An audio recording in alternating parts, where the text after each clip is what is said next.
Hello and welcome everybody to Gotham Sound TV. I am so excited to be talking to Patrushkha Mierzwa. Patrushkha, hello and welcome to Gotham Sound TV. Hi, thanks for inviting me.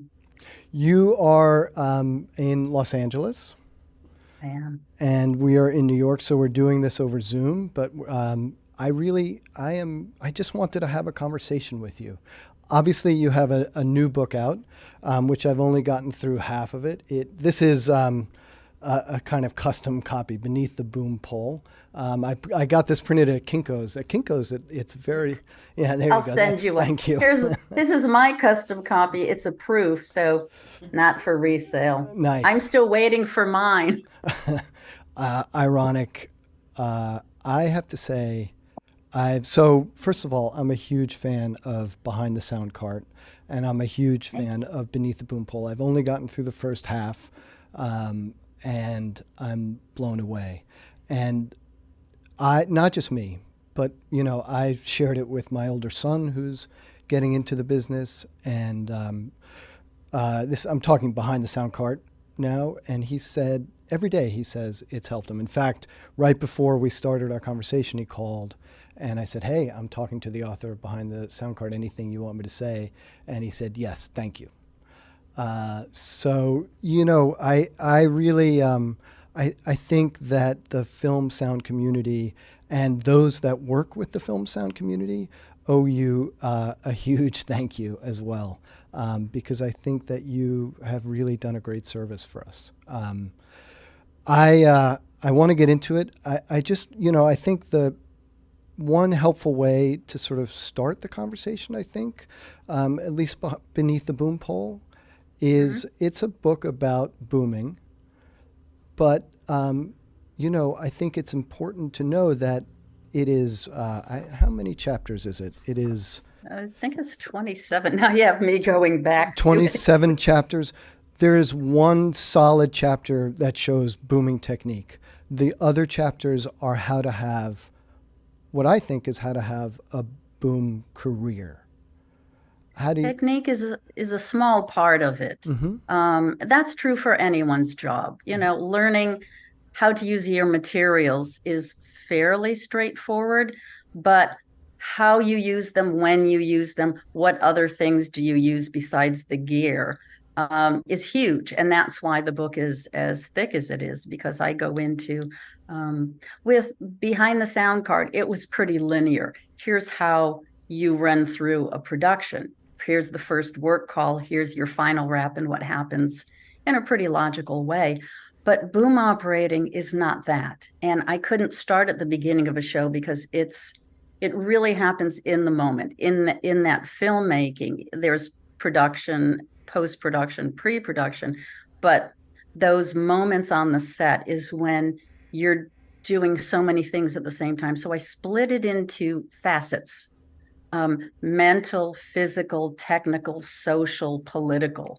Boom operators are the default sound representative on the set.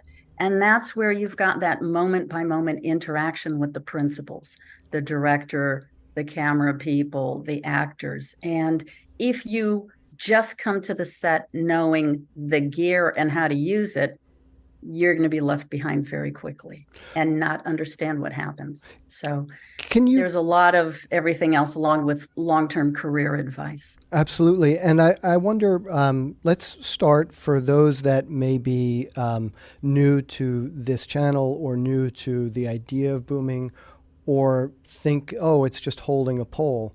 Can you start by what does a boom operator do? As I just said, the boom operator is the on-set sound representative.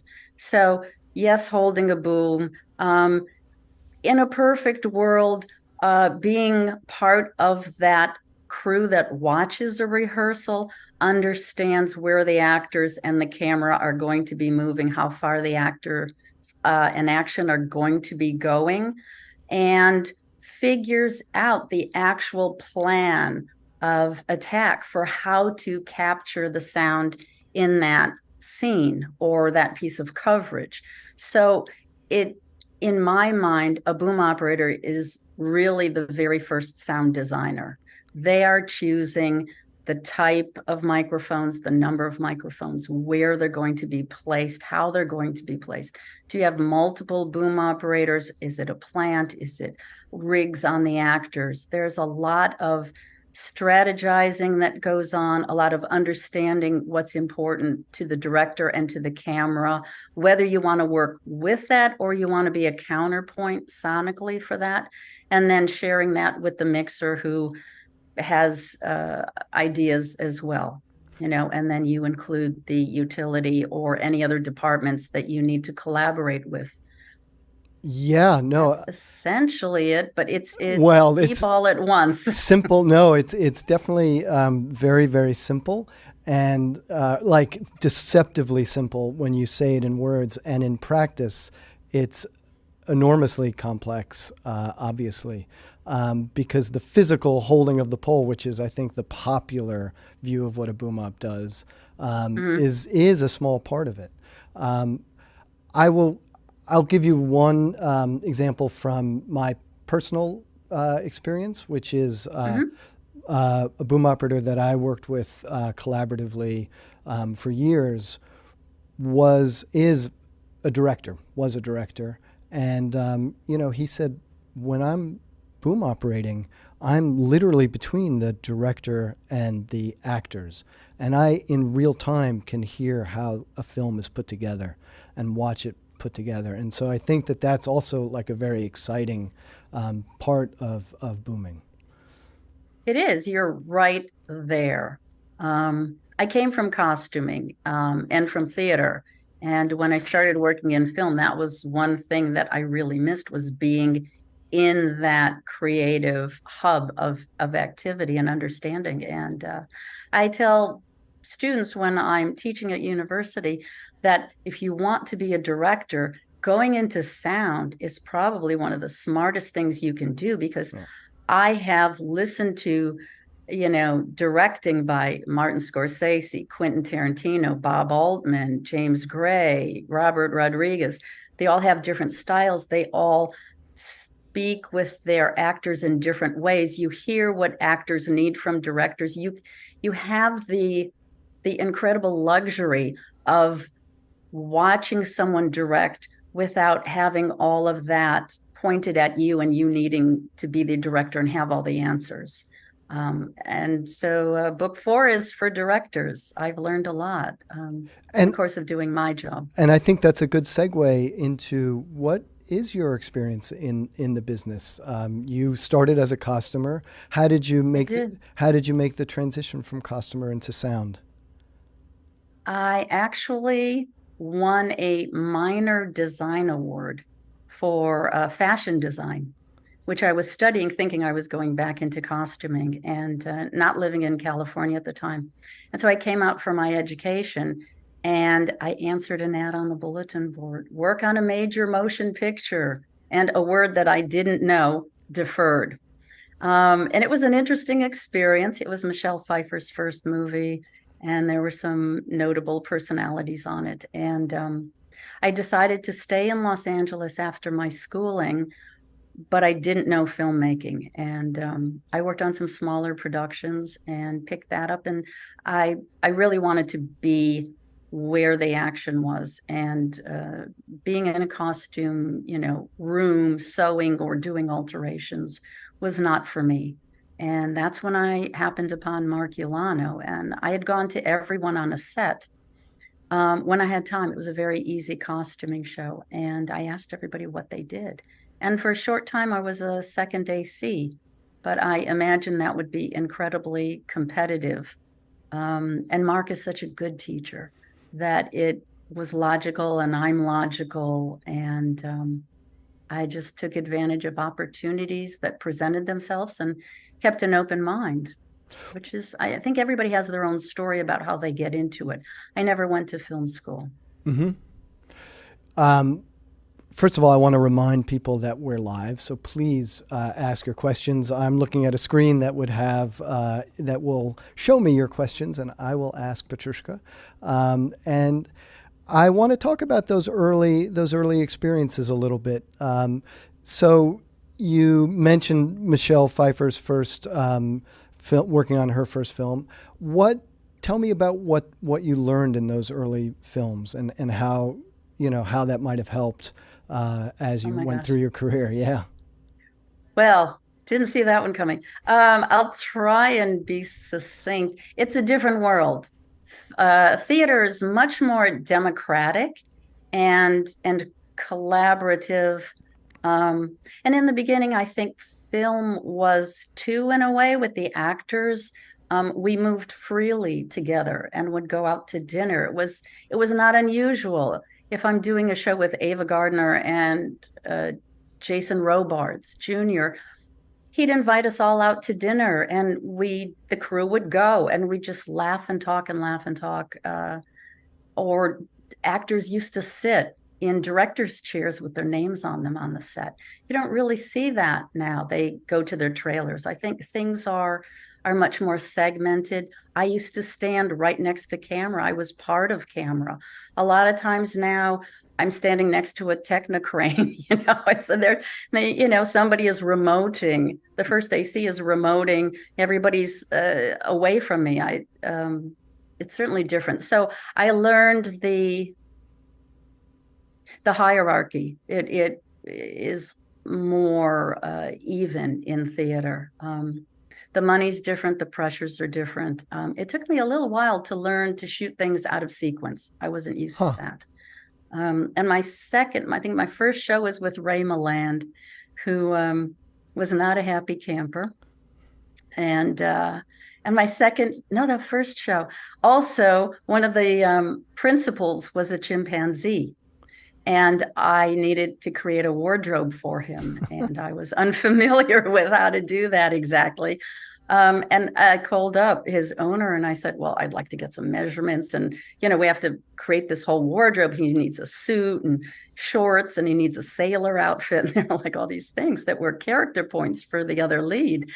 And I couldn't reach the trainer, but I reached his agent, who told me he can't come in. He's doing a show with Jerry Van Dyke in Las Vegas. They're doing dueling banjos. Uh-huh. Do you have some measurements? Like, where am I going for this? And of course, the costumer who had taken the job had hired, me and one other person, and then just simply left and went on to another show. And I was much too early in my career to be left alone. And so I was down at the LA Zoo. Can I like meet some chimpanzees up close and measure them? And finally, it just turned into make a bunch of clothes, make the arms longer and the pants shorter, and we'll figure it out when we're in town. That's hilarious. It was hilarious, but it was also very stressful. I thought, you have to worry about everybody keeping their costumes neat. And I mean, chimpanzees use diapers on the set, so that's nice, but it's not a nice animal. It's very dangerous. No, I imagine so. I've seen that horror movie. Yes, I probably did that horror movie. But then when you've started to get into sound, what were some of the things that was different about being in the sound department?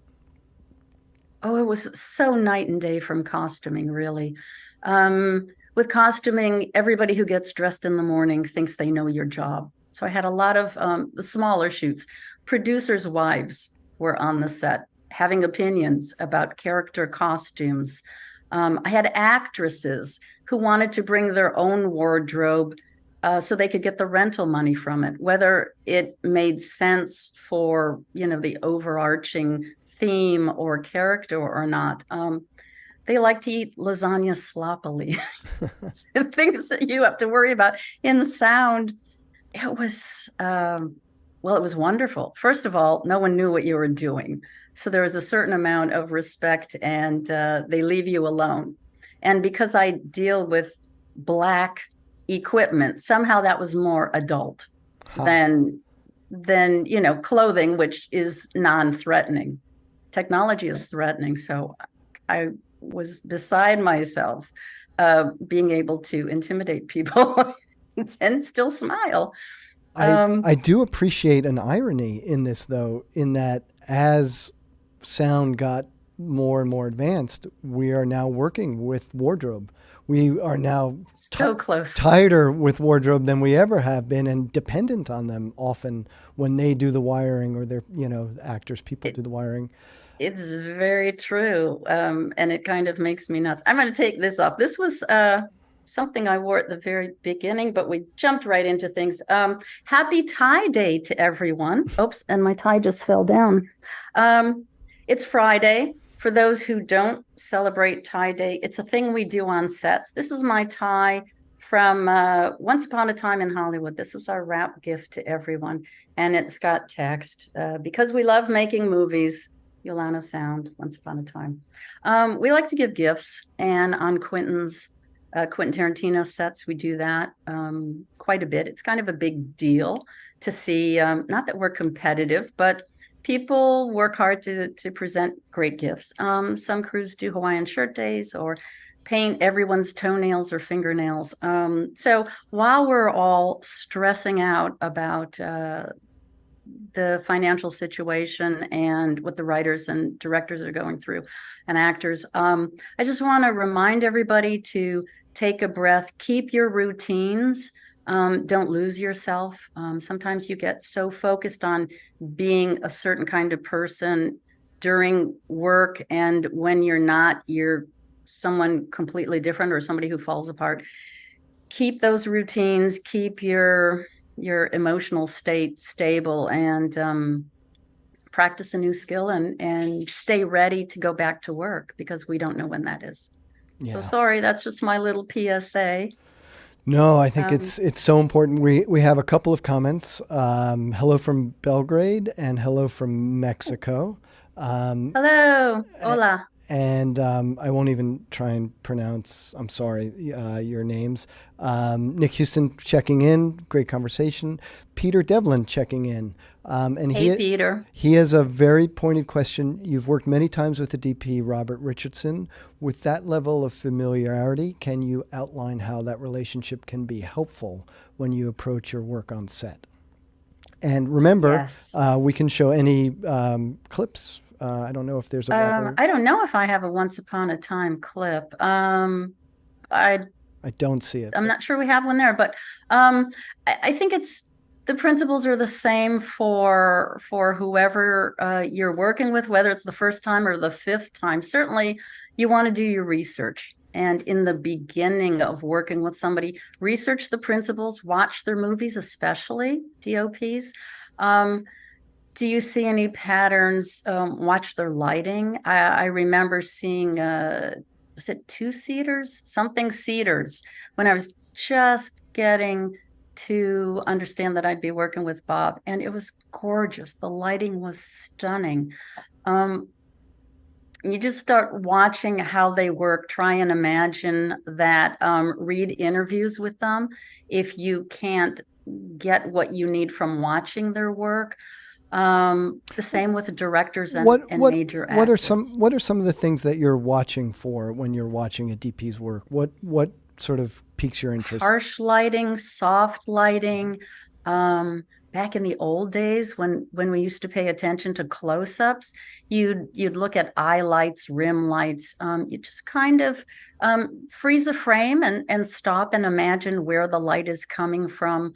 There are different styles of, I know one DOP who always lights keying over the camera.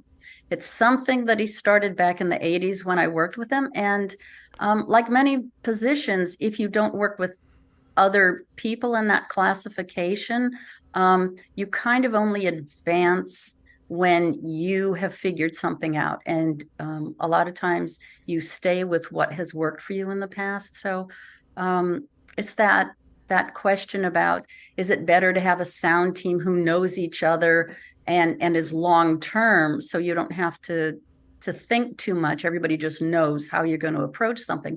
Or is it better to bring in somebody new? You're getting new information, a new set of experiences, a new set of someone learning something and sharing that new way of seeing something that may or may not help how you want to do your work. So with Bob, it turns out that I knew his gaffer. We had worked together years before that. A lovely person. I didn't know as much about lighting, and we had done Cujo, which was a lot of outdoors in natural sunlight, and actors who at pretty early on get stuck in a car. So it was wiring, and back then it was hard cabling. So it was, burying wires in the dirt, making sure that the dolly track didn't get over them, that kind of thing. But you watch for those things, and interviews about how they like to work, and talk to sound people. How was this person like to work with? You know, are you included in rehearsals? Do they share when they're moving the camera or adding the camera, or are you supposed to figure it out on your own? Can I ask them to adjust a frame line? When I started, of course, I would work with DOPs in suits, and the other generation before me, and it was never, this is set in stone. It's like, what do you need? What are you fighting? Here, I can just, move 3 degrees. It doesn't change the frame, but it allows some other department to do their job to the best of their ability. So you learn those things. When it's all said and done, it's a people business. So you learn about the people, how they like to work. Um, Personally, I've been blessed with working with a lot of sound-friendly DPs, and that really makes such a difference. But what it's huge. what advice would you give to people where the DP is not so sound-friendly? How, like, I know we're sort of straddling both books, and we're a little bit. No, I'm But just smiling about a recent experience. I'm sorry. That's pretty fresh. No, no, no. It just is. Sometimes it's at a point in someone's career. Sometimes it's their personal life that affects something. You always you deal with the immediate situation and try not to hold it against people in the future. I've seen people change, but if it's a DOP who just is full of themselves and it's all about me, me, me, me, me, and this is going to be my next Oscar, then you try and find someone in the department who's more reasonable, and you build that relationship to understand what's going to happen, or what's the likelihood that that first AC could maybe find a way to collaborate with sound, um, even if it's just helping you as a boom operator get a better position on the set. It really is so contextual. But there are ways. What can I do to grease the wheels so that someone doesn't see me adversarial? I find that a lot of times shows that I go on to, people have a negative opinion about sound, but they're very surprised, because I'm so even keeled about things and non-adversarial. And that tells me that those other sound teams out there are perhaps so focused on just their department, they don't understand it really is more important to have an overview of the production and protect everyone's department and try and contribute. It's not a competition. You won't win. So don't even go down that road. The production will always pick another department over your department. Well, I can't say always, but for the most part. So when you present yourself as a collaborator, or when you see that, there's a cable coming off the dolly that's straining, gently, quietly mention it to someone, or if someone's going to trip and you are available, pick up the cable. You don't have to grandstand about it. But when the second AC who's flustered, notices it, you just hand it over. And that tells people a lot about who you are, and that it's more important to support the production than any department. Yes, look, I'm lucky to have collaborated or worked with a whole bunch of different people in the industry, and listening to Jimmy Sabat say, it's not my movie, right? I don't take the dailies home with me. And it took me a while to figure out what he was saying, but that thing of like, this is Yeah. this is ours. Like we're in this together. So I if you're gonna do something that doesn't benefit our department or in this moment, there's a bigger picture literally that is happening. There is. You're contributing. It's not your sound is a problem, or someone's creating a problem for you. Mark Yolano has a great way of describing it. They're competing elements. Yes. When you can make a situation neutral and not take it personally, you can instinctually present it in a way to people who will help them to know it's not an attack against them, and then they can free up their mind rather than be defensive. They can concentrate on the problem. Now you have two smart people looking at a problem, not one department being a problem. Agreed. I am so tempted to share a bunch of my stories, but we have Can't wait. No, but I don't want to. We should keep this to around an hour. I want to get to some people's questions. Okay. Yeo says, it is difficult to work with intimidating directors. Is it difficult to work with intimidating directors like Quentin, Spielberg, or Scorsese? Do they care about production sound? Or is it just a reference for something for ADR and post? I think they all care. I've worked with all three of them. Very different situations. I think the most important thing is to get rid of the intimidation. That is only going to stop some of your brain from working. I think it's really important to understand what it is they're trying to achieve. I can give you a very simple rule. Don't talk equipment with directors. For the most part, it's not something they know. They don't know the vocabulary. They're not sure how everything works. Keep it in terms of what's the emotional content of the scene. Make sure you understand the genre of the movie. Get to know how they work. James Gray is someone I had never worked with, but we watched his movies. He has a reoccurring theme: father and son relationships. Those tend to be pretty personal. So I'm not thinking it's going to be shot like a Marvel movie, even though the environment we're going to tell that story is big and then gets smaller and smaller. So you have to you have to do some thinking about what it is they're trying to achieve. If you're in an interview with the director, make it personal. Ask them what story they're telling. What's the story underneath the story? How do they want the audience to feel emotionally? That's where we work. And it's easier for them to tell you what's important to them. There's a scene where it's the first time the main character and the love interest come together. And something that the main character does is going to be a huge point later on in the story. And so it's very important to get that reaction shot from the love interest. It might not be that a director has time to tell you that, but the way they're shooting it, you can see that happen. And I had that situation with a new director I didn't know. And I was in the room. It's a very small set. And all the cameras were in the doorways, and the director is off at Video Village.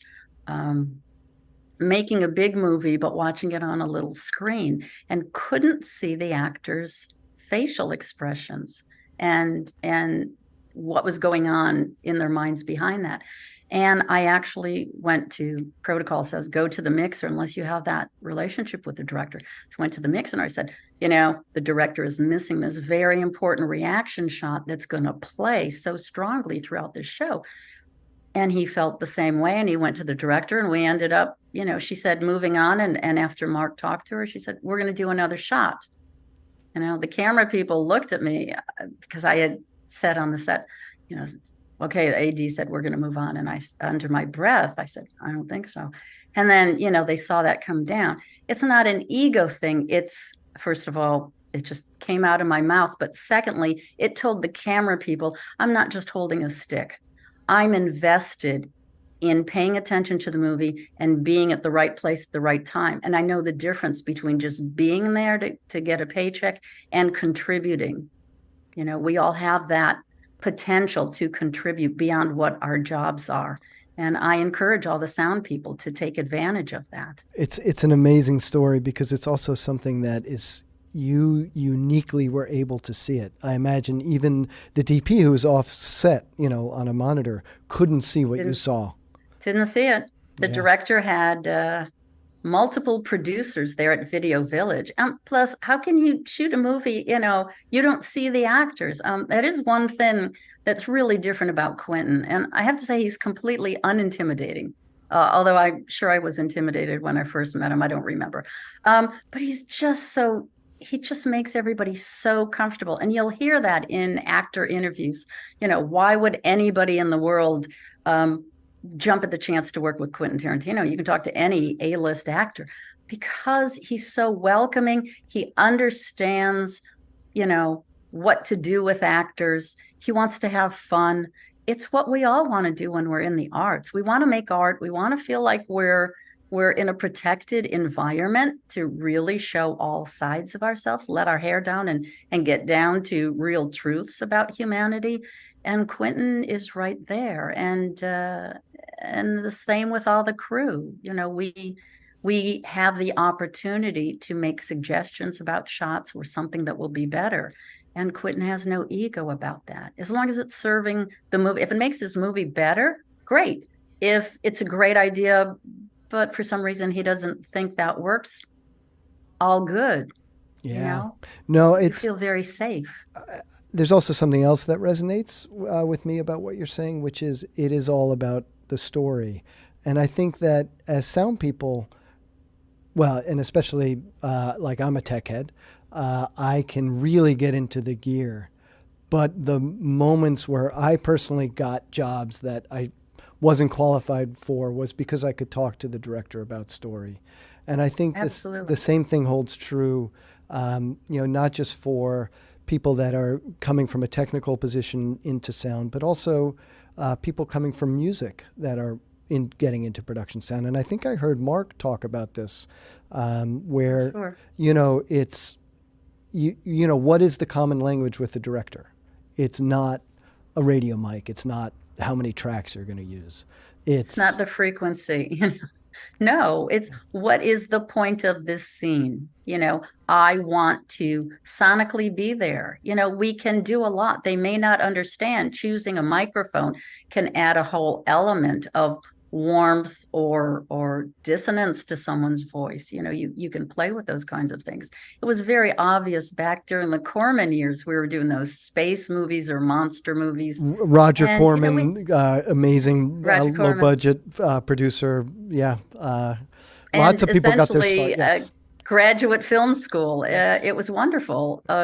He just bought an old lumber yard in Santa Monica, and the offices down the corridor became the editing suites, and the sci-fi. We did a series. It was after the Women in Jail. After that, in the late 50s, I think, or 60s, came us. We were the space. Once Alien was popular, we did those, those B-movie spin-offs of that idea. And honestly, Quarter Pounders had just come into existence, and they had styrofoam clamshells. And so being on a very tight budget, the art department just picked up boxes of those clamshells and hot glued them to the walls of the office corridor, and then put some little pool noodles and stuff, painted everything gray and black, and that was our spaceship. And the wonderful thing about Corman was that anybody who wanted to direct a movie could bring a script that could fit that spaceship corridor and the lumber yard, the mill outside or the parking lot. If you had a script that could fit in that, you could do it because it fit his business model. And that set was up for years. And I remember there'd be somebody with an editing machine, these big things that made noise because you'd be listening to tracks behind one of the one or two of the doors. And when we were shooting the interior of the spaceships, the editors had to take a break because we didn't have soundproofing. I wonder if you know, that is also a kind of irony where the indie lower budget, you know, it's not the union's fault, but it's calling them non-union, where there are so few barriers between you and the editor and the director, and you're doing multiple things. There's a kind of camaraderie, and you just learn so much from that. It is, you know, it's a little sad to me. I think my generation cut their teeth on after school specials, which I think are the Roger Corman equivalent. And I don't know if that exists so much anymore. Feel free to respond to that. I'm going to catch up with some comments while you do. I just have a quick one about non-union shows, because I used to say that too. And I just want to point out to people, non-IA is a more specific and accurate term. Non-union gives us and others the impression that no one's working under a union contract. And so it's okay if I don't get my meals or I don't get medical insurance benefits. And I just want to point out that when I was working on those quote unquote non-union shows, they actually were SAG, they were DGA, they were Teamster. Yes. The editors were Post, they were union. It was just the crew that was taken advantage of. And so words make a difference. I say that in both of my books. Be careful the words you choose and how you present a situation. And that's one of those times you have to understand everybody else is being protected, especially in the US when we're on our own for medical care. And whether there, you know, are accidents on the set or whatnot. Absolutely. No, I think point taken. And Thank you. yeah, and thinking about those non-IA films that I was on, it was not lost on us that some of our turnaround time was only guaranteed because of SAG and other union considerations. Exactly. I want to catch up to some comments. So this is a big one. Do you feel it's our job to ask for a new take if a director liked a take, but talent failed to properly pronounce or slurred his or her line? Or do you feel it's best left for ADR? So what's the line there? I can answer that pretty easily. Go to the director immediately. Give them the option to take care of it. Sometimes actors will know they did, you know, they missed something, and they will speak up and say, you know, wait, I need another one. I wasn't happy with that. So you don't need to make that one of the times when you come off onto the set or away from your cart. I would always do that. And how that gets spoken to the director and relayed, that's where the art of sound comes in.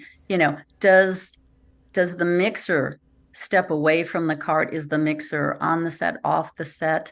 Do they have a good relationship with the director? Maybe the boom operator, because we're spending so much time right there. We see, you know, the facial expressions, we see and can watch the director more closely. You won't see that if you're a mixer off the set watching a monitor. So you really have to understand. And then because I'm on the set and I end up being the default representative for the mixer, I consider it part of my job to build that relationship. And so that information would come through me. Sometimes, you know, I may have to ask the mixer that I felt there was an intelligibility problem. Was it okay for you? But if you don't have that much time, I just go to the director or the AD, depending on what that workflow is and where you feel your best avenue to convey the information is. And just go to the director quietly. You certainly don't want to do it in front of an actor. And you just say, there was an intelligibility issue with this one passage. Would you just like to go again? Let them decide. And sometimes they'll bring the actor in, or sometimes they won't. And they'll just say, let's just do another one. Everything's great. Let's just go. Right. You always try and be discreet. Absolutely. I would add two things. One, an example from your book, which is if you notice a problem when you're booming, how you bring it up. You bring it up as a neutral issue that needs to be resolved. And the example you cite particularly is if there's an actor that's right there, now you've just completely taken their attention and distracted them, and they're now thinking that take was no good or whatever it is. So absolutely, discretion is really important. They're very sensitive, and as they should be. It's their presence on a big screen. So you never want to give them a reason to become more insecure or self-conscious, Absolutely. Yeah, no, and I think accents are tough. I've often watched a movie where there was an accent that was sounded off to me, and I wondered, how did the production sound mixer deal with that? How do you deal with that if it's really off? It's not your place to constantly say, but having the trust of the actor where they can come to you and ask, your opinion, that's sort of the next level of mixing that I've been privileged to see too. So when you can, you try and take care of that in pre-production, and I do say that in the first book, because I've seen always 70%, I think, if not higher, of the problems you face during production could be worked out or somehow mitigated so they're not such a big deal in pre-production. And that's inherent in our craft in particular. And it's incumbent on us to bring that up to production, because they'll always say, it's not in the budget, or why do you need that? And you need to have very clear reasons why. And on big movies too, there are A-list sound mixers who aren't being invited to see locations, and it turns out they're creaking floors or whatever problems that because they were able to successfully convince is not quite the right word, because that kind of has an air of deception. But if you're able to explain clearly what service you can provide, it's always going to be cheaper in pre-production than when you've got the whole company there and you're either waiting for a repair to be done, or it isn't something that can be handled then because it takes too long. But it could have been if somebody knew ahead of time. So to the extent you can find yourself getting an invitation to location scouts, you should. And it may not be when the director goes or the other departments. It might just be, can I find a time this week where the location's going to be available? Can the location manager show it to me? Do I just show up? Give me the facility phone number. I'll let them know I'm coming, and I want to look around in the back rooms or under the counters for coolers or whatever, if it's a bar. It doesn't always have to be all or nothing in a location scout. There are levels. Absolutely. You can certainly meet one-on-one with a location manager, and they can just show you pictures. Based on that, a lot of times you could say, well, what's right outside that, or what part of town? Absolutely. I want to get to some more questions. So Larry Hoff. I'll make shorter. Well, no. It's this is great actually, and I think we'll just go for as long as we can go until our internet connection dies. But Larry Hoff had a great saying in the comments. He worked with a DP once who said that the movie is like the meal and the sound department is the spices, and why would I want to serve a meal without any spices? I thought that was a very sweet thing. That's nice. To steal it. Yeah, no, and my version of that was starting in documentary, I had a DP reach up to my boom pole and bring it down so that it was just in the eyepiece, and he said, "Look, if the sound's not good, the picture's not good." That was the only I've time that worked ever with happened. Yeah, right. it works in documentary or when you're physically closer to the camera, you Sure. know. Yeah. There was a nicer, gentler, more inclusive relationship between sound and camera back then. I will say one thing that I really am sad to see go away is dailies. Yes. I think, Yes, I was thinking on that this morning. yeah, I mean, I'll just tell a quick story from, being a third on For Love of the Game with Ed Novick was the mixer, being Hmm. invited as the third to dailies. And so there Yeah. we were, on this huge movie, but the core crew and everybody kind of commenting and shouting out each other's work. And, oh, I didn't see that difficulty. Wow. And then, like you described, that Bill Paxton showed up randomly and said, "Hey, let's all go across the street." And so, it really felt like this giant movie suddenly became this low-budget indie that we were all comrades on. And I miss that. I think that that's a real disservice. Everybody watching it on their, iPad is not the same thing. No, or never seeing it if you're on the crew. Very rarely does anybody send us dailies. It does. It takes a longer time for you as a new crew person or less experienced crew person to figure out all the lessons that you would have gained having that kind of access. And that's another reason for having written the books. There isn't time to learn it. You don't have those opportunities. In dailies, everything was collaborative. Or when actors stayed on the set in their chair, you could talk with them. They would ask you questions about, I threw that line, off my shoulder there. Did you get that? It was just, we were all equals talking about, our contributions and did we get our point across that we were trying to? Were we successful? I will say That's one thing I've noticed in episodics, you get a little bit of that back where there's less of a distance mhm. between the crew and the cast. It's much more of a grind, obviously. And then, of course, with episodics, you're measured in the actors coming up and telling you whether they did or didn't do ADR on their day off. That was my thing with that, of asking, as a kind of gauge. I like episodics for that because it gives you time to get to know people. And um, there isn't a lot of time if actors come and go for part of a feature. It was very interesting on Once Upon a Time because we were telling different stories.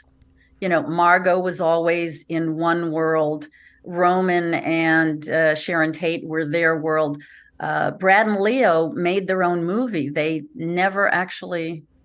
think they never actually were there the same day Margot was there. And so it was interesting when we all came together, or they'd come to visit on the off days. It's like, oh, you guys are making a different movie and I'm not part of it. And um, aside from that, for the most part, episodics are where you see people.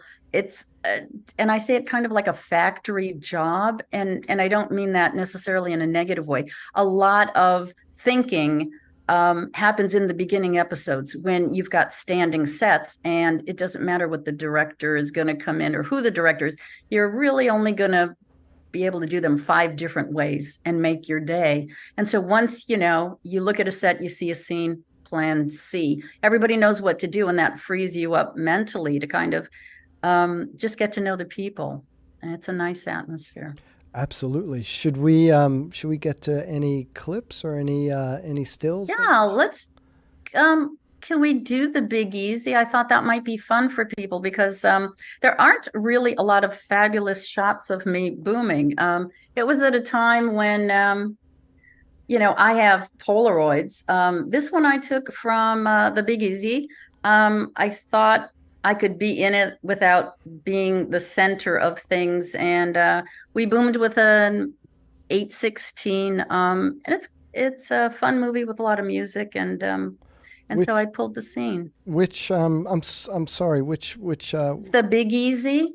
It's uh, the dance scene, and the setup is that Dennis Quaid ah plays a corrupt policeman in New Orleans, because New Orleans, as we know, is full of corrupt people. And a new DA comes to town, Ellen Barkin, and she's very strict and by the book, and they end up, of course, being love interests.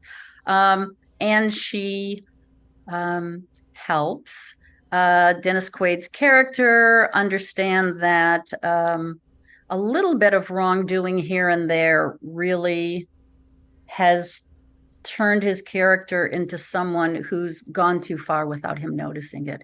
And this is a scene where she gets picked up while she's jogging. He has his relatives, also policemen, pick her up against her will and deliver her to this party. And Dennis tries to regain that love interest relationship, and she feels that what she's uncovered in corruption is too far across the line. Got it. All right, here we go. 3, 2, 1. Used to call me in the morning, used to call me late at night. Now you don't call me anymore. Talk all night long on the telephone, but now you don't call me anymore. You know you used to call me daddy, oh daddy, oh daddy, but now you don't call me anymore. Why, oh why, oh why, tell me why you don't call me anymore. That's why.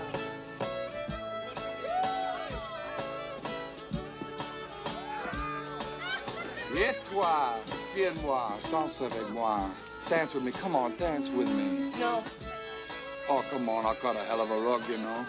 Come on, get Sharon. your hand off of me. Come on, dance with the girl. Dance with him, Sharon. Come on, Sharon. Come on, dance. Don't say everybody.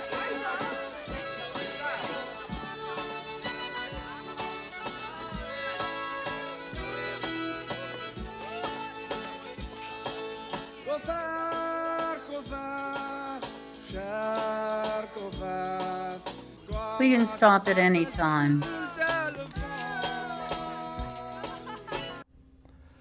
There we go. Yeah. How did you guys do the music?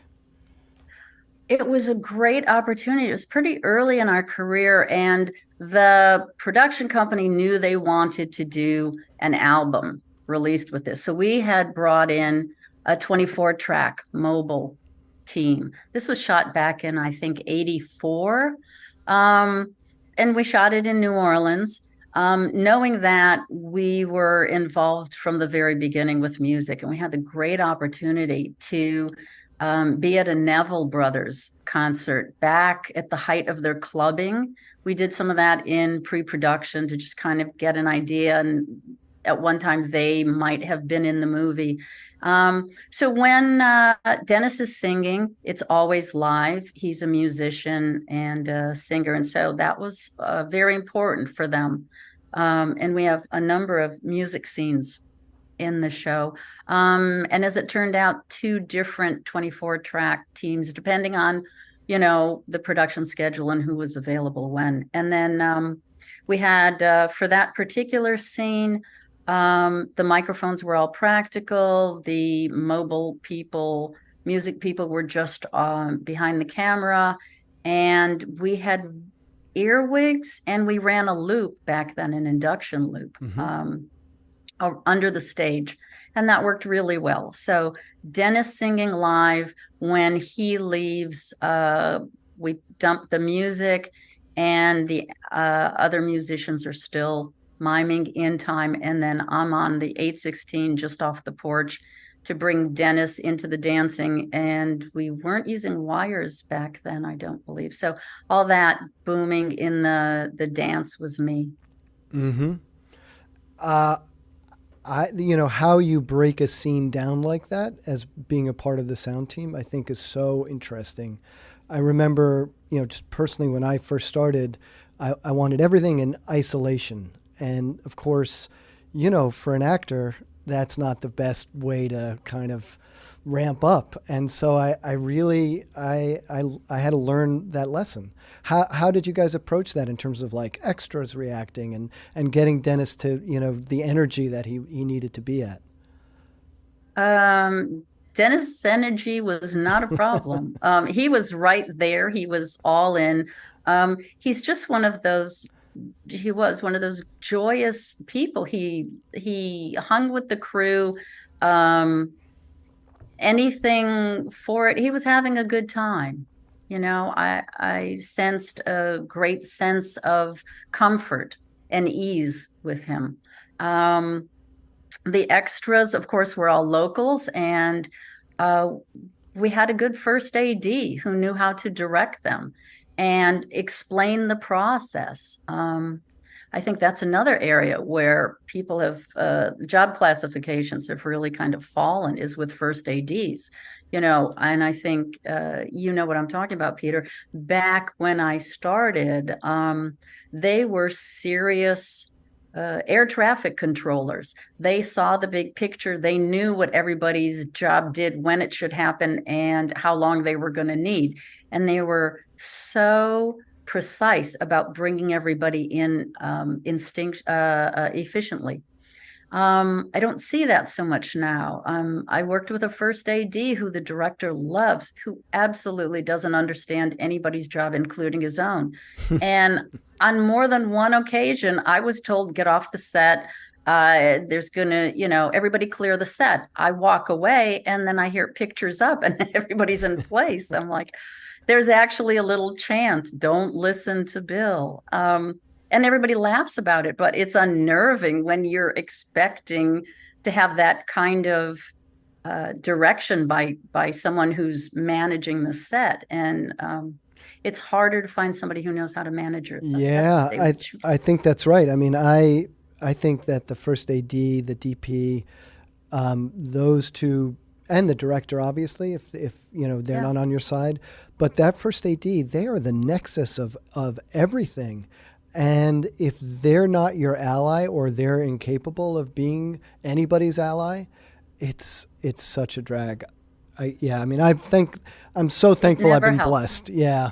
I mean, I think I'm reliving trauma from a couple of difficult ADs where it's just like, are we on the same movie? Like, what's going on? So, but the ones that are great ADs, like I'm still friends with, even though, I rarely see them. Same with me. 40 years later, I happen to need to call the AD from Cujo. Mm-hmm. And I mean, we're talking 40 years. And he's in the phone book, and I'm like, Jerry, hi, I don't know if you remember me. It's Patrushka. Patrushka, how are you? Blah, blah, blah, blah, blah. So, well, we're coming to shoot, Hateful Eight, and I need to ask you some situation. We have the opportunity to have an intern. Is there anybody there? And it was just like there hadn't been any time at all. Yeah. There's a certain camaraderie that we had in the old days. It's still there. I just think you have to work harder to build that, mm-hmm. because the pace is faster here. Everybody's overwhelmed with trying to figure out what their job is, particularly now that rehearsals seem to be passé. You're spending all your time figuring out multiple ways of approaching a scene instead of, the best way. And I know the difference, and I mourn filmmaking for that. Yeah, let's film the rehearsal is a phrase that I really hate hearing. It makes no sense. It's not faster. Rarely is it better unless you've got kids or animals. Yeah. You end up with a whole lot of wasted time that is never going to be in the movie, ever. Which is something I learned from watching all those other directors who knew how to do it. Yeah. This is never going to see the light of day. Yep. Nate, our own Nathaniel Martin, asked a good question, which is directly addressed in your new book. How many films a year do you typically do, and how do you keep your energy up for those films? There is no typical. These days, well, I want to say one, but that's not true. Actually, Killers of the Flower Moon and I Want to Dance with Somebody were back to back. They weren't supposed to be, but there's a story behind that, which I am not going to tell. But we actually wrapped Killers in Oklahoma on Friday at 9 p.m. and Saturday morning at 5 or 5:30, I was leaving the hotel room to jump to I Want to Dance, and we started work the next day. So you never know. There's no typical. And the second part of his question directly relates to the second half of your book about health and energy and exercises and yeah, I mean, I'll toss a softball question. What does diet have to do with booming? Huge. And because the Boom book is different in the way I wrote it from Behind the Sound Cart, which was more, I could tell you my practical experiences, and it was a more linear approach to the job.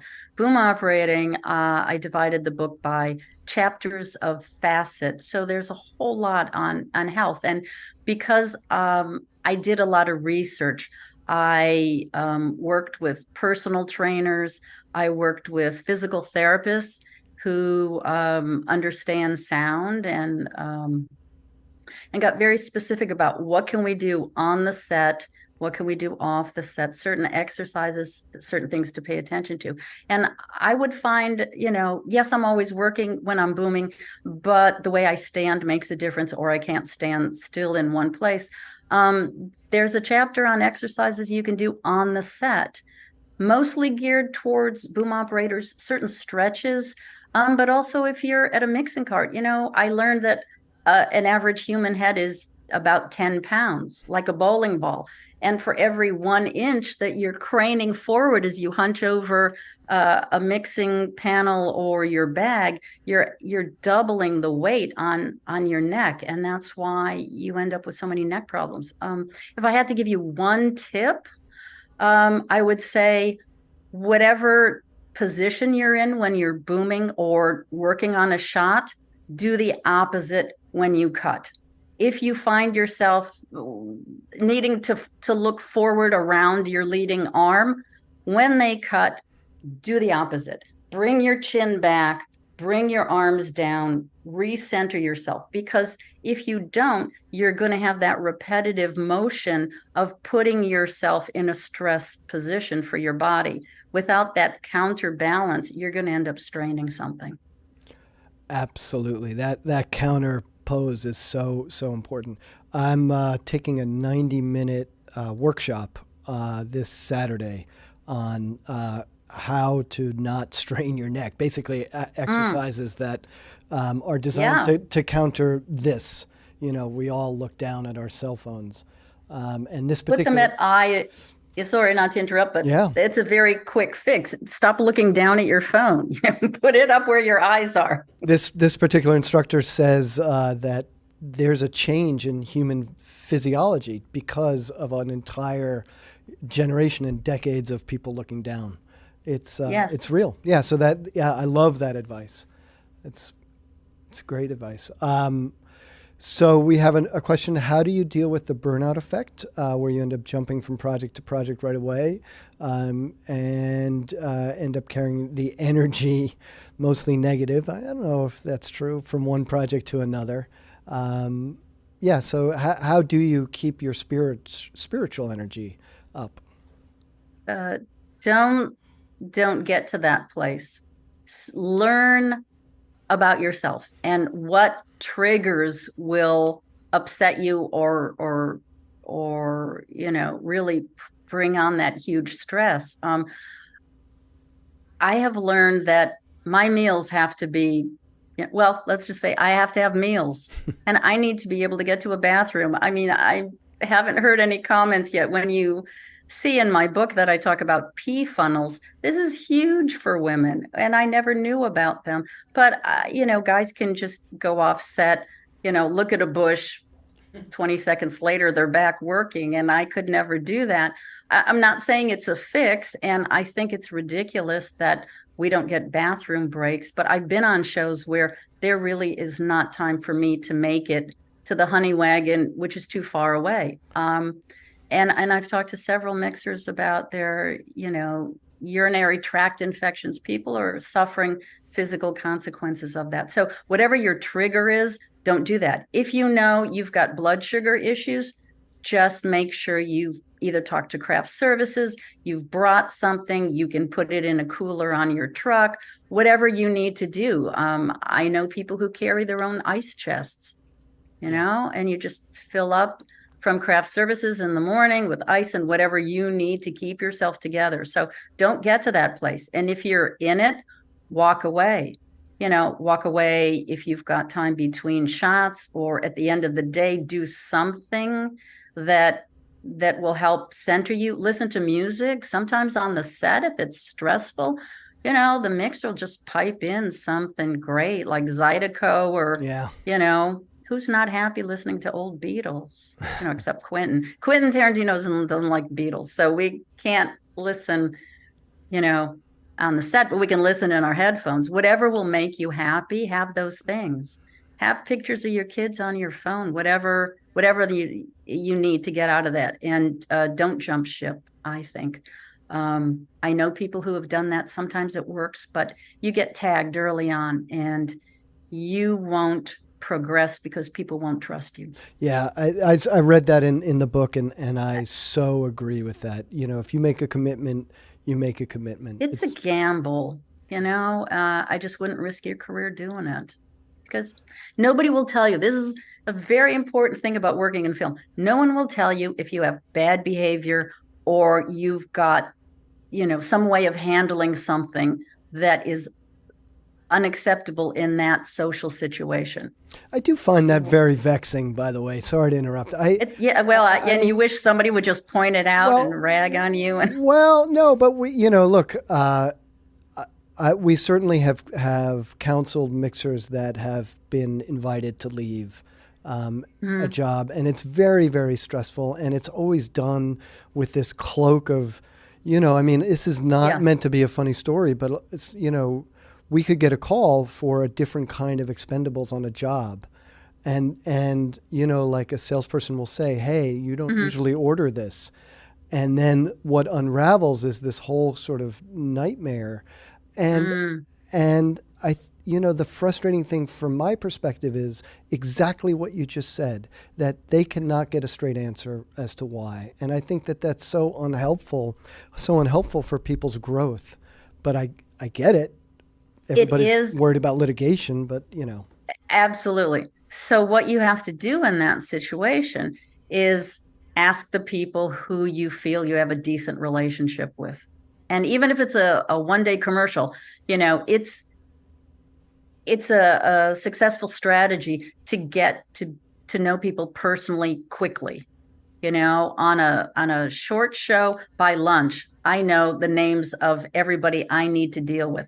Key grip, dolly grip, I know whether it's the gaffer or the best boy electric that I need to go to for a stinger or a barn door shift, or, those are things that are survival instincts for sound. And you need to understand that, your circle of trust and who you deal with. If you're asked to leave a show, talk to the art department, talk to the first AC. The camera people are usually some of the more experienced on a show.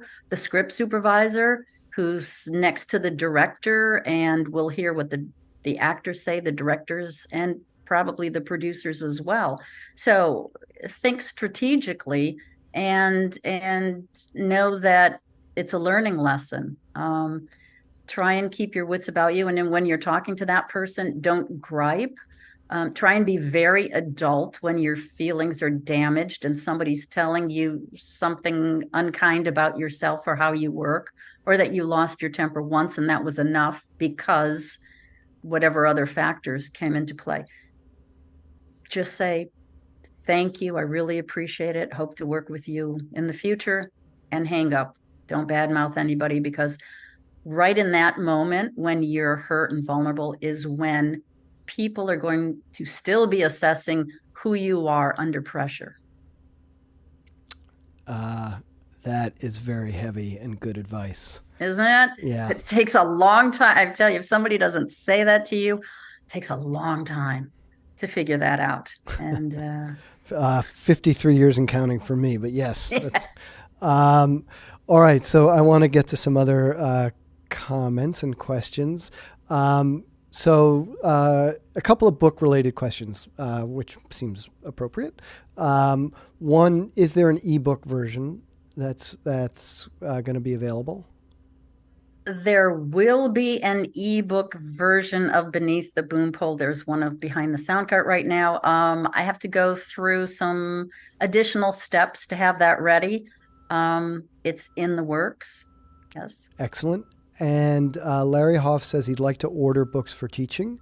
And, can he sort of get in touch with you about a bulk order discount? And for those other educators watching, have you thought about a quantity that constitutes a bulk discount and stuff like that? I haven't. A lot of universities use Ingram Spark to order books. They principally handle educational institutions and libraries. So I made Behind the Sound Cart available to them. I never saw that anybody had picked up on that, but they get a pretty good discount. Again, it will depend on how many you're ordering, or you can do that through me directly. Good. Sure. Yes, I will be in touch separately about that as well. Rado says sound labor rates are rising rapidly in other industries. Why is TV and film not raising? A normal A2 rate on music or business events is $60 an hour. It's impossible to get an A1 for less than $100 an hour. There does seem to be a disparity between rates associated with film and other industries. This also would dovetail nicely into the current labor issues happening right now for writers and actors.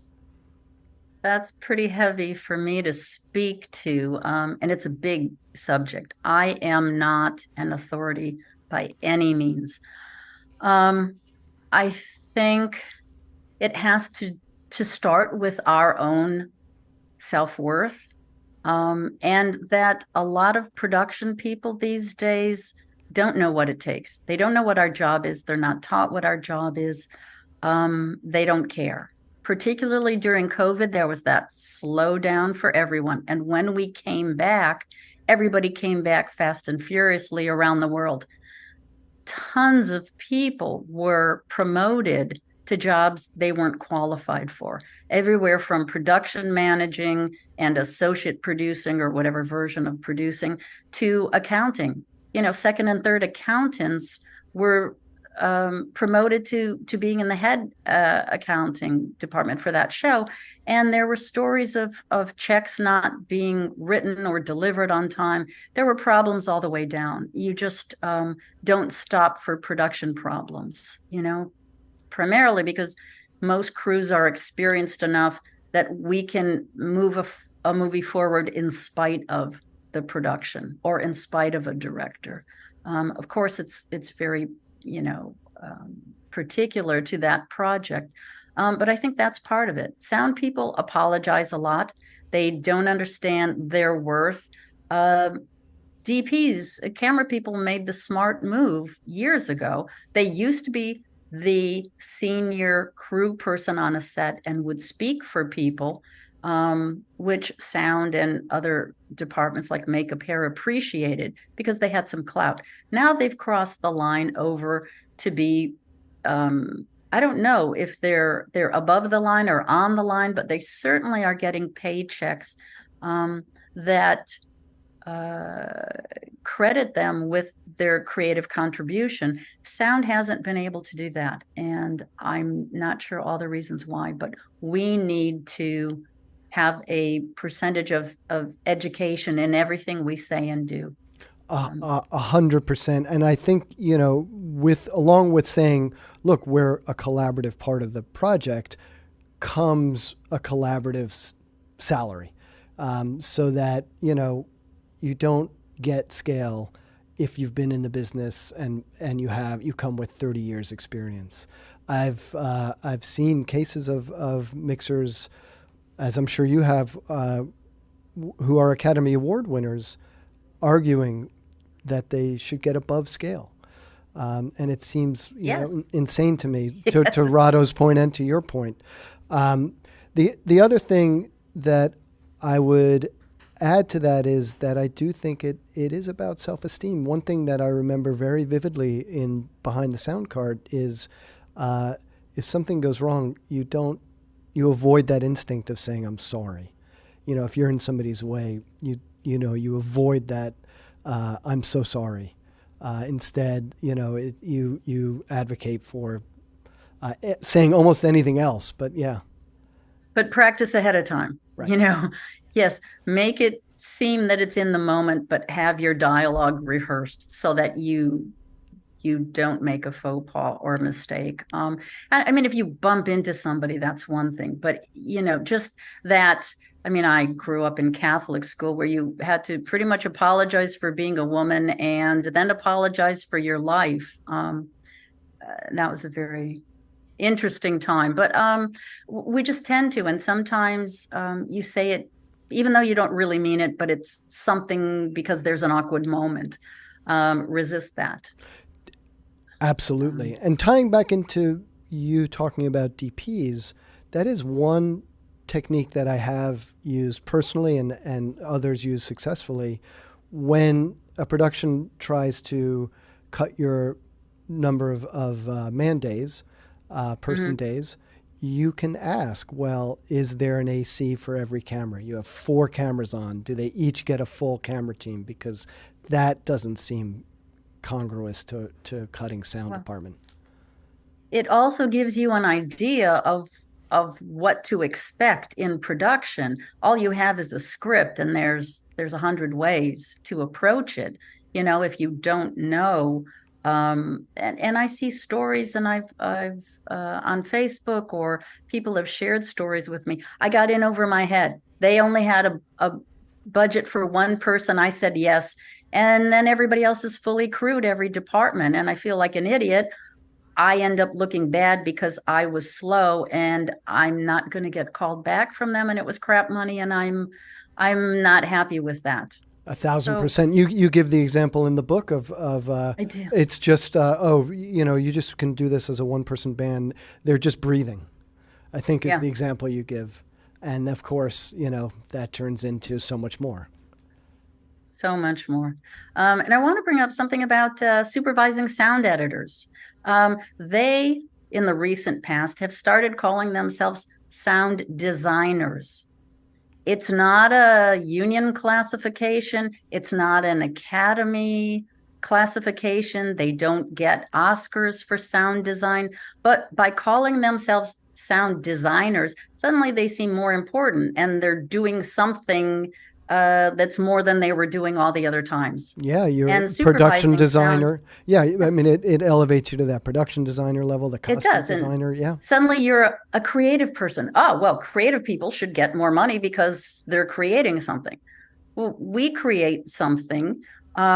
People just don't see that because we have tools. And I go into that in the book too. There's a huge difference between being technical and using technique. Everybody has tools. That's what we do. And they might be, a grip tape roll, or it could be, a mark. Actors are the most technical people. They have to understand their character arc so that when we shoot out of sequence, they know where they're supposed to be emotionally. So when it all gets cut together, there's a coherent story and a progression. They have to memorize their lines, hit their marks, find their light, act like they like the person next to them who's acting. There isn't anything more technical than that. They have to keep their weight consistent. They can't have things physically happen to them so that they don't look differently, or they do in the case of like Tom Hanks and now Castaway.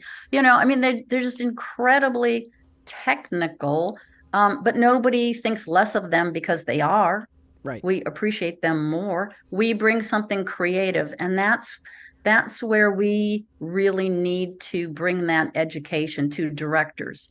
Don't talk to them like they care about how the movies be, the nuts and bolts of how you make a movie. Talk to them about what you can bring to those characters, or how you can emphasize those certain characteristics or that mood, or can you do a session with that actor in their trailer that will give you more options for their utterances, or whatever. Think in terms of a director. You're the director of sound. Yes, that's a great point, and that I think it's sort of the equivalent of dress for the job you want. Absolutely. Yeah. I think we have about 10 minutes left. That puts us at 90 minutes, which is flying by. I've been piling up the questions or the comments asking you to talk about AI and what you might think of AI as it relates to production sound and boom operating and our jobs. Boy, I have a couple thoughts. I know that Cujo was on Facebook recently saying, I think if I remember correctly, he's not worried about that because audiences won't have any emotional response from the AI performance. I know somebody posted on Facebook about a Pizza Hut commercial that was AI. Mm-hmm. It was horrible, laughable, and can AI deliver emotional content? I'm not sure right now. I read someone calling it plagiarism software, which is really interesting to me. For kicks, I had gone on, is it Chat GPT? Mm-hmm. You have access to an AI resource. And I said, please come up with a book launch for my book on boom operating. And in about 12 seconds, I got a page and a paragraph, and it wasn't bad. And I thought, well, there's a good use for it. Will it replace actors? I want to say no, because that storytelling is so inherent to who we are as a species. On the other hand, I've seen a lot of bad television and movies that in the end I say, yeah, somebody put together a linear story, but I didn't like any of the characters and I felt nothing along the journey. And they still make money and people still watch them. I'm not seeing the audience being discerning. I think that's a larger problem for the species.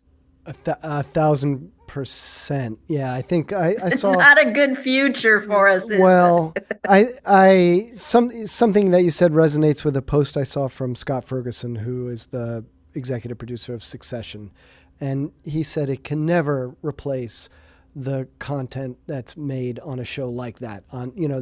We can agree that there's like an upper echelon of creative output, but like you said, there's a whole bunch of middling content where there's it was a lot of mediocrity written by committee. Yeah, exactly. And I worry about that. I worry about, there's software where you can feed in hours of a person's voice. I think they've actually cut it down to like 10 minutes and then get a credible output in terms of like replacing a line or adding a line if you're over their shoulder. And, yes, the emotional intonation isn't always there, but it's, I don't know. I think that the writers and actors and any other worker is 1,000% correct in drawing a line in the sand. Look, it's you have to. It's unsustainable. It is. It's for a career or for your kids or family, and it's a short support yourself. Absolutely, it's a short. No. It's a short-term pain that we're all going through together. But I get it, and the fact that the people they're negotiating with are digging their heels about it shows what their distant intentions are. To break the unions, of course. Which I did want to acknowledge Rado's point of like, maybe part of the camera's success is that they are a nationwide monolithic union. Which It is, a good point. and there's periodic talk about that happening to the sound branch or sound going over to camera. That's a whole talk about the IA, which let's not go down that road. Perhaps if we get together and drink one night, we could do that. But, I don't know. I worked on a production not long ago that had 41 producers, including the first director who was fired for incompetence, who was an exec producer. I had no idea what to make of it during production. Sometimes you just don't know how something's going to come out. You hope for the best. It was a very mediocre movie that came and went quickly. And I want to believe that audiences quickly figured out, meh, I don't know. I think people have to expect more and demand it. It's another reason to support the people on strike. The IA contract comes up. I personally don't see them working in our best interest, but it takes the membership to force some kind of responsibility on the people who are getting paid to represent us. Absolutely. Yeah. I worry that the IA is on a weaker footing, but that, again, this is all we should do more of this. I can't believe it's an hour and a half. I see a relevant comment come in. Have you tried the latest boom support systems for boom ops and one-person bands? And if so, how do other crew people respond to you using them? I just want to jump in and say, in this book, I was impressed that you are right up to date with the latest. I'm thinking specifically of the Tilt-A-Zombie rig, which is controversial, but you do not shy away from it as technology. Anything to keep people safe. I have to laugh because I had already edited the book, and then I sent it to someone to read, and I had the zombie light in there, but the original version. Is it the zombie light? Zombie rig, I think, is the original. And I found a picture from the 1930s of a suspiciously similar zombie rig from England. And I put them side to side on my book, and I thought, some things never change. And it was in there, and I had to pull it and ask the editor after the fact to go back and reformat, because one, there was a light version, and two, the other picture didn't make sense. But that had come out, I think, 6 weeks before I had finished the book, and so I had to hold back on it for a little bit to do that. The other thing that's new, which I do want to share with everybody, is that the Academy of Motion Picture Arts and Sciences, the Oscar gifting people, have formally recognized the importance of boom operators to the contribution of motion pictures, and boom operators for the first time are now being invited into the Academy, into the sound branch, which is huge. Hear, hear. Absolutely. Yeah, no, I think that's great. I want to address one part of that comment about the new boom technology with you, which is the reaction to crew people using them. And so there's two things. One, I think that is probably the best thing, if we can say that about COVID, is that there is a focus now on being healthy on set and not being on set if you're not well. And so that's good. But I'll never forget, and I don't want to bring up any names, but it's a boom operator working on a show that everybody watching this has probably seen some of, like a big show. And this boom operator used a precursor to some of this called the kick cool for a long, it's back in the days when you would do like 1,000-foot mags, sometimes two cameras side by side to just keep going. And this boom operator was laughed at, like, oh, what's the matter? You can't hack it. It's a tough crew. But I am so happy that attitude has changed now. I hope so. I mean, you're always going to get some people who are going to have smart aleck remarks. I say use it.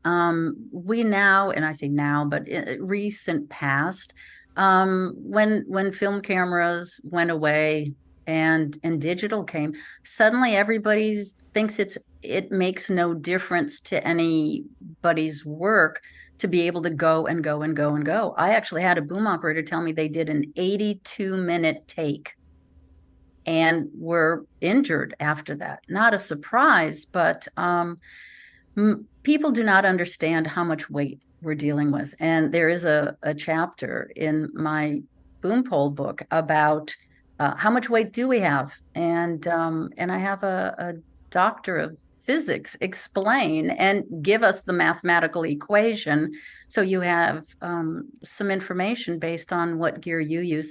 But also, I want to ask every director to, before they walk off the set at the end of the day, I just want to put out my whatever, my, Sanken CS3E in a Zeppelin with at least 17 feet of pole, and just say, before you leave the set, just come over and take a handle of this.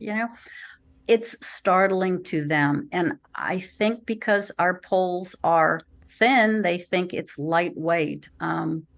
It's something I want to talk to the DGA. I want to give a presentation. The Sound Local hasn't been supportive of any of those teaching ideas that I've had. And so I'm going to do it on my own. But again, I'm busy, and how soon can I get to it? But everybody on a set can do that when you meet a director. You can help them understand. People suddenly get a very, very innate understanding of physics when you do that. The fulcrum point does not lie. I'll share one quick story. Again, fortunate for the people and experiences I've had.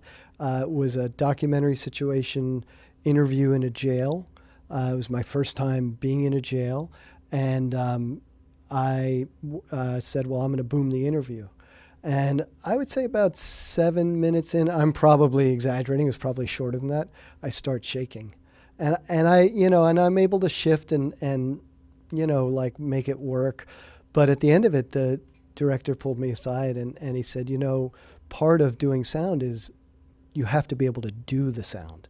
You have to put yourself in a position to do it. There's no shame in a C-stand, and that's important advice that I got early on that I would, I'm happy to share. Figure out an intelligent strategy for how you're going to approach the sound for any project that you're on, and that's what I go into a lot on the boom book. Holding the pole is the last thing we do. Before that, there's an understanding of what goes into the scene, how much you're going to cover. There's a discussion, there's strategizing, there's a collaboration, there's negotiation. Not everything falls into place and all the pieces fit together without some kind of, friction or you have to negotiate your position. There's a grip floating a flag and it's in my airspace, or a show card. And how are you going to deal with that? You have to gear your conversation and what you need to who you're talking to. I'm going to talk to a grip differently than I'm going to talk to the director. Absolutely. Be intelligent about what you're trying to communicate and with who. I want to address Alan Queveto's comment of whatever happened to the Fisher boom system. Why is it no longer used on set or stage? I mean, my opinion is that it is used, but obviously not as often. It is. We used it on Once Upon a Time in Hollywood. It depends. A lot of boom operators don't know how to use it. An obvious example is courtroom scenes where it's a lot of talking and moving back and forth. I've used it for courtroom scenes. I'm sure other people have. Fisher makes a boom available and some instruction on how to do that. I think it's a skill everyone should know how to use. If you're doing TV work, you can mount the pole onto, up in the greens on a boom track or whatever. And that's in my book as well. I think last point, a lot of sets they're just not big enough. They're practical sets, and you can't fit a Fisher in there. I will offer one counter to that, which I was excited to share with you, because you do go into Fisher booms, and I learned so much about that from your book. But I did a low budget, like East Coast Council movie, and the great John Bowles was the boom operator, and he, we were shooting in like a railroad apartment. New York, like everything in one line. And it was pages and pages and pages. And John said, there's a location Fisher boom, and I wish I could remember the model number, that you can put on a stand, and I'm going to use this. And like, to say I've never seen a producer freak out about a sound request before like that was Really? Everybody across the board, like, how are we going to manage this? How are you going to transport it? And John was just like, I'll take care of it. Don't worry. I know how to put it on the truck. And then day one at this, like a railroad flat, right? So it's just a small thing. And you can imagine the kind of coverage back and forth. He's just able to kind of reeling it in. And everybody said that is the coolest thing. So they definitely do exist. It is definitely something to, have in your back pocket. And we do need more training about it. Great time to learn a skill now. Don't think that you're just sitting back waiting for work to happen. That is good advice. I saw, and I'll go back in the chat, there's a great, somebody posted from one of the IA locals, a free resource of all of these different courses that you can take. Everything for lighting, sound, computers. It blew me away. It might be offered on contract services. I think csatf.org, I think, has a list of the classes, but your local would. Yeah. Cable boom versus wireless boom. Thoughts on today's sets that are faster paced with multicam setups? I'm so wireless. I'm so wireless. It just makes sense. If I'm a UST,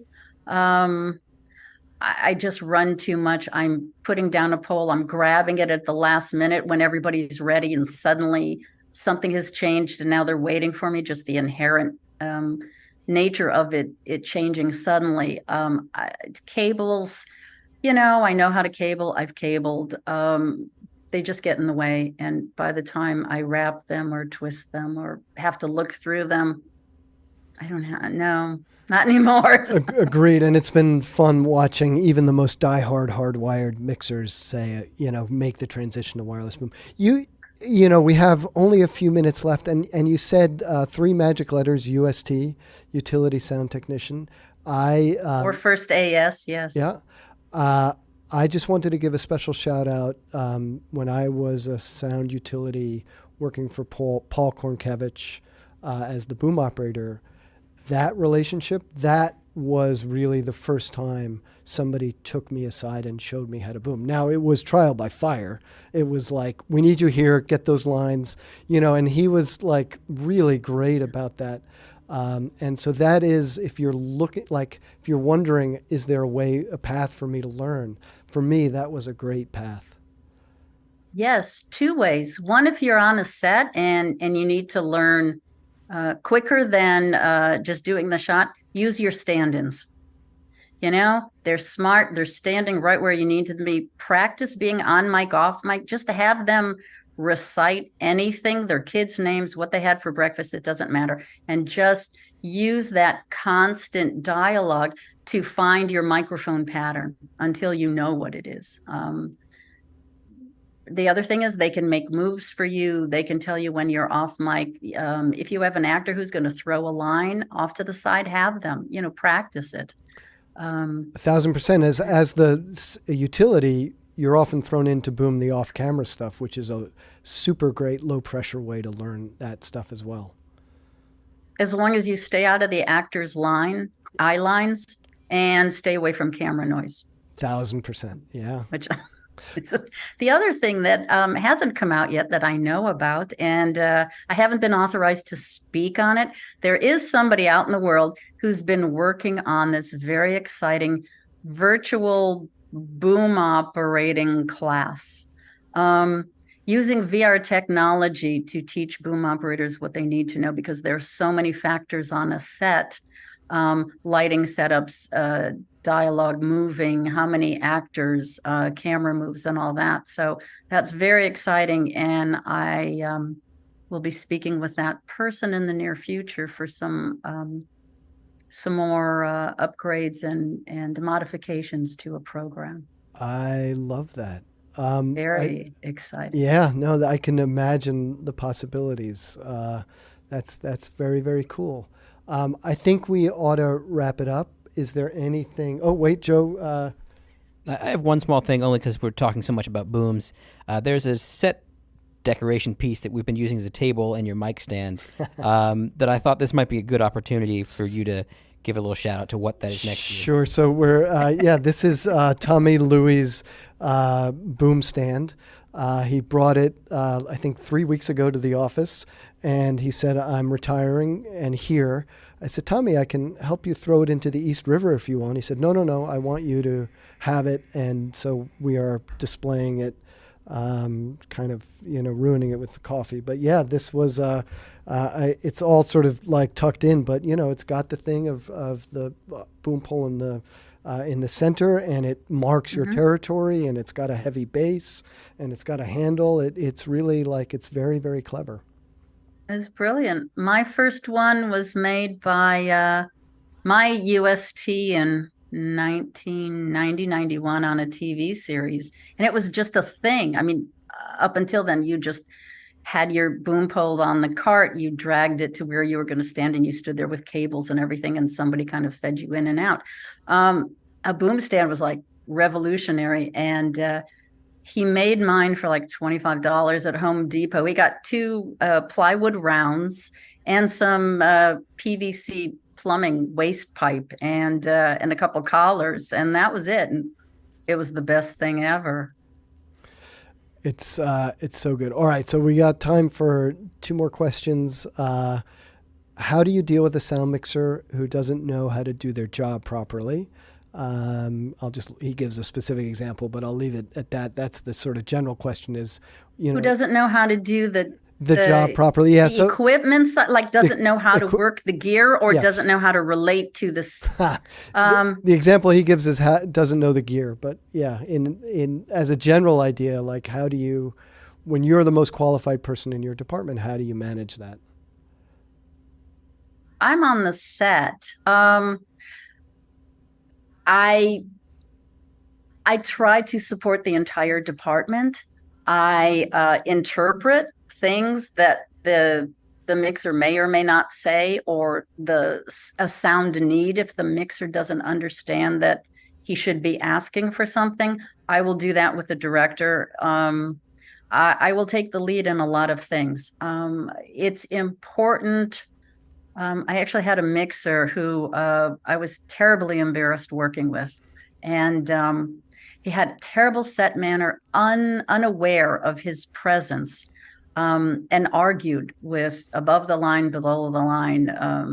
Everyone made fun of him, and it was very difficult because the crew did not know me, and I didn't want to be associated with the mixer. You just find ways to maintain decorum, but let people know that that is not someone you usually work with, and you are a different person. I would be careful. I would add that there is so much practical advice. I mean, that is why this is as thick as it is. I mean, it really you go into the psychology and the emotional maturity and the interpersonal relationships in the book. It's a huge part of, if I could only say 3 words about really any position on a film set, make it personal. Do your job, but there are ways to make things personal. Comfort with an actor who's in a difficult scene and you're right there, or someone who you is having a difficult day. I carry greeting cards in one part of my drawer on the follow card. If it's somebody's birthday, somebody just got yelled at for no good reason and they're having trouble dealing with it, just write a little note, and I don't sign it, and I hide it on their cart. And it's something very easy that you can do. You know, everybody takes their job very personally, and they try and do a good job. Some people aren't emotionally ready for being on the set, and it doesn't make them a bad person. Everybody the job is hard enough without the emotional side to it. So that make it personal. I think on that note, we should leave it there. Patrushka, I can't thank you enough. This has been so much fun. My pleasure. Can we do this again? I don't want to put you on the spot. Yes, because I pulled 20 pictures and more clips, and there's a lot to say. Sorry, I tend to have thorough answers, so I will. I'll practice sound bites. We appreciate it. No. We appreciate the thorough answers. Thank you very much. My pleasure.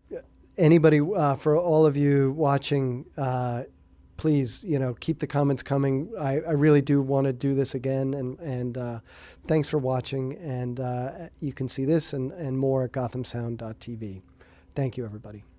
Thank you, Peter. Thanks, everyone. Take care.